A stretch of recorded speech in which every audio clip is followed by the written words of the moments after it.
안녕하세요. 가죽이 전남입니다. 지금 아이보리색 자켓을 흰색으로 이제 염색을 했습니다. 오늘 좀 설명을 드리고 싶은 거는요, 흰색으로 염색을 하거나 복원 뭐 이런 의뢰가 들어오면은 흰색은 당연히 조심을 해야 되죠. 뭐가 묻어도 안 되고, 만약에 검은 약품이 이염이 되면은 또 한참 복원을 해야 됩니다. 그런데 흰색 같은 경우에는 어째서 문제가 더 되느냐, 색깔의 어떤 농도라는 거죠. 그리고 입자, 빨간색이나 이런 빨간색, 노란색은 비교적 좀 묽은 편이에요. 묽은 편인데 흰색 같은 경우에는 뻑뻑하다는 거죠. 그리고 또 하나는 쉽게 이염이 되고 때가 타기 때문에 코팅을 해야 됩니다.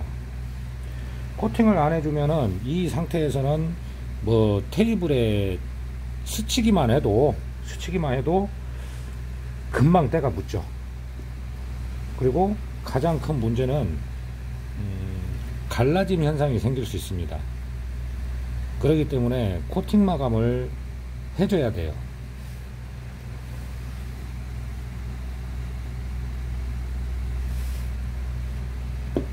제가 약품을 좀 준비를 하고요.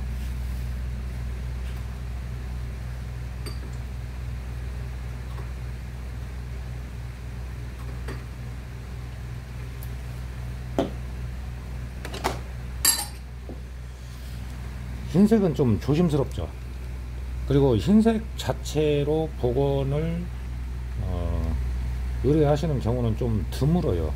왜냐면은 가방 같은 경우에도 흰색, 아이보리색, 뭐 베이지색 여러가지 있고, 자켓도 마찬가지인데 이제 때가 타고 그러면 가죽에 이염이 된 것은 뭐 세탁이나 약품으로 빼내기가 힘들기 때문에, 그리고 또 하나는 뭐냐면 손님들이 입다 보니까 이제 좀 색상을 바꾸고 싶은 생각들이 많습니다. 그래서 흰색으로는 잘 안 해요.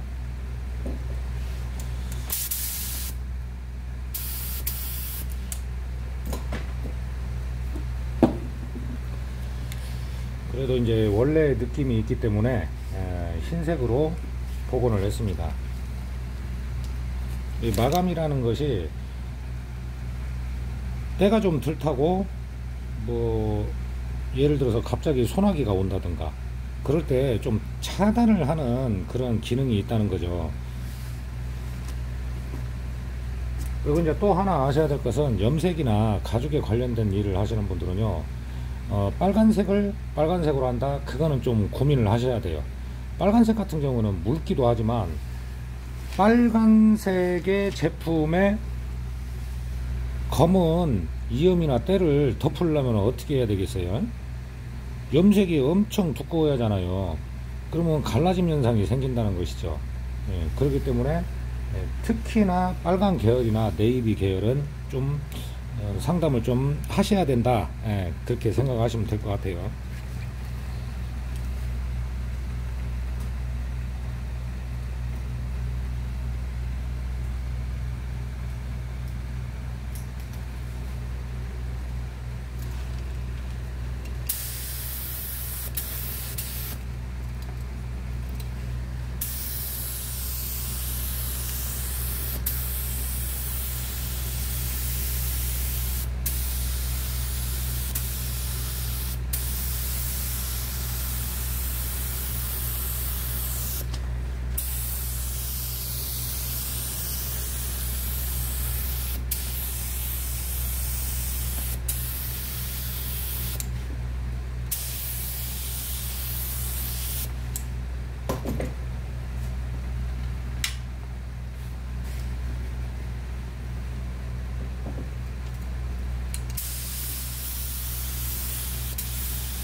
자, 이제 이쪽을 마감을 하고, 현재는 지금 그다지 광택이 없잖아요.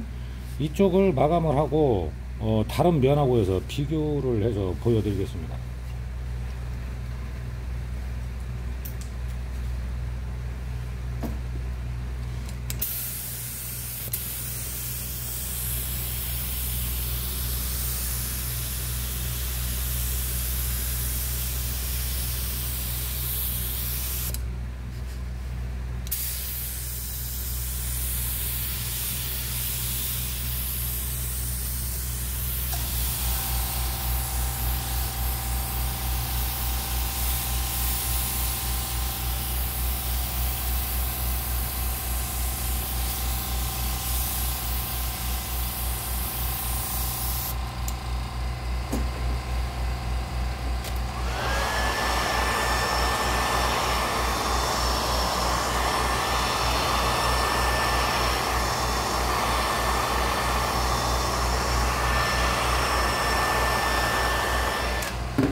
자, 이렇게 보시면 지금 여기 마감 코팅을 한 부분하고 이 부분하고 약간 차이가 있죠. 팔을 보시면 광택의 차이가 있습니다. 광택의 차이가 있는데 그 이유가 뭐냐면요, 이제 이 표면 처리를 하지 않으면 굉장히 때가 쉽게 탄다는 것이죠. 그래서 제가 이렇게 맨손으로 만져보면은 면이 아주 매끈하고 부드럽습니다. 표면 처리를 해주지 않으면 흰색 같은 경우에는 금방 때가 타요. 그것도 이제 어떤 그 만족도가 안 나오겠죠. 그렇기 때문에 이 약품의 어떤 성분에 대해서 좀 알아야 돼요. 흰색 같은 경우는 조심성 있게 해야 되니까 좀 까다로운 면도 있잖아요. 솔직히. 근데 뭐냐면 흰색으로 했을 때는 마감 처리를 꼭 해주셔야 된다는 겁니다. 그래야 뭐 빗물이나 아니면 일반적인 이염 이런 것을 좀 방지를 할 수가 있어요. 전체적으로 다 표면 코팅 처리를 한 다음에 그 다음에 다시 한번 할 거예요. 이런 걸 잘 알아 놓으셨다가 흰색을 받을 때는 입자가 크고 그러다 보니까 좀 너무 두껍게는 할 수가 없습니다. 그런 상담도 해드리고, 또 하나는 마감 처리를 잘해야 한다는 것이죠.